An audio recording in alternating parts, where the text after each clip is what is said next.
জীবনানন্দ দাশের মহাপৃথিবী কাব্যগ্রন্থটি পড়ার পর মীর আব্দুস শুকুর ভাবলেন, আরে এমন কবিতা তো আমিও লিখতে পারি। যেই কথা সেই কাজ। একটা কবিতা লিখে ফেললেন। জীবনের প্রথম কবিতাটি পড়তে দিলেন চাচাতো বোন হানুকে। হানু কবিতাটি পড়ে বলল, এই কবিতা তো আগেও কোথাও পড়েছি।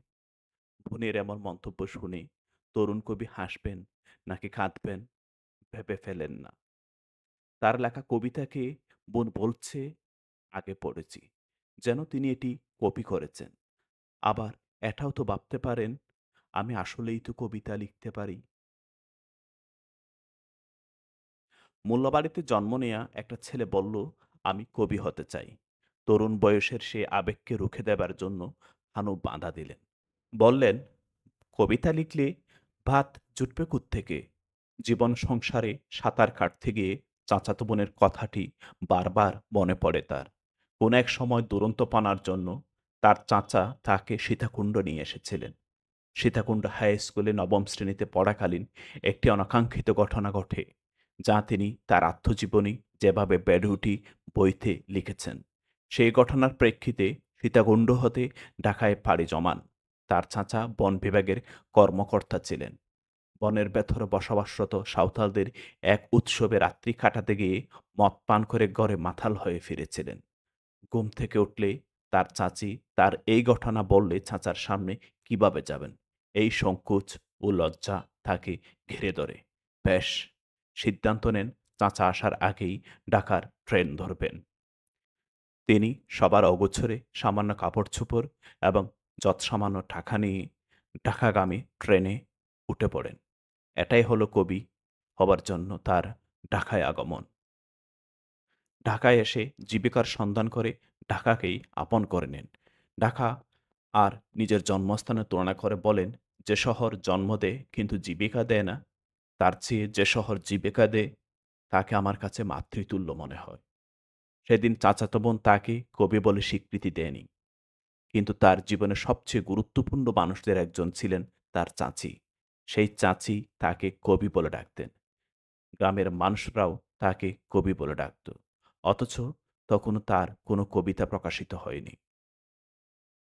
মোল্লাবাড়িতে জন্মগ্রহণ করা আল মাহমুদকে একসময় মানুষ বিশ্বাসীদের কবি সম্বোধন করে। অথচ জীবনের প্রথম দিকে নিজের বিশ্বাস নিয়ে দোদুল্যমান ছিলেন এই কবি। তার মা বাবাকে অভিযোগ করতেন, তোমার ছেলে তো বই-টই পড়ে নাস্তিক হয়ে যাচ্ছে। বাবা মায়ের কথা কানে নিতেন না। তিনি ভাবতেন, যে ছেলে বিভ্রান্ত হতে পারে সে অবশ্যই ফিরে আসবে।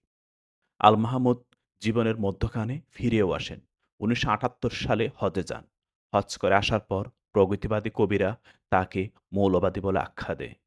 তাদের মৌলবাদী আখ্যাকে বুড়ো আঙ্গুল দেখিয়ে কবি লিখলেন বখতিয়ারের ঘোড়া কাব্যগ্রন্থটি। এতদিন তার যত বন্ধু শুভাকাঙ্ক্ষী জুটেছিল, এই কাব্যগ্রন্থ লেখার পর সবাই তার বিরুদ্ধে চলে যায়। এই কাব্যগ্রন্থ তাকে আবার নতুন করে মৌলবাদী প্রমাণ করিয়ে দেয়। বিভিন্ন পত্র-পত্রিকা তার লেখা প্রকাশ বন্ধ করে দেয়। যারা সারাদিন বাকস্বাধীনতার কথা বলে চায়ের কাপ গরম করত, সেই সব প্রগতিবাদীদের এমন ডাবল স্ট্যান্ডার্ড দেখে কবি বেশ মজা পান। তার আত্মজীবনীতে এই নিয়ে তিনি বেশ লিখেছেন। কবি হবার দায় অনেক। আশেপাশের অনেকেই সেটা সহ্য করতে পারেন না। নিজের এমন মনোবেদনা নিয়ে কবি লিখেন, নিজের পক্ষের লোকেরা যখন ক্রমাগত দুঃখের আয়োজন করেন, তখন কবির জন্য অপার্থিব সুখের আয়োজন করেন তার রব। জীবনের শেষ বেলায় কবি রবের আশ্রয় খুঁজতে থাকেন।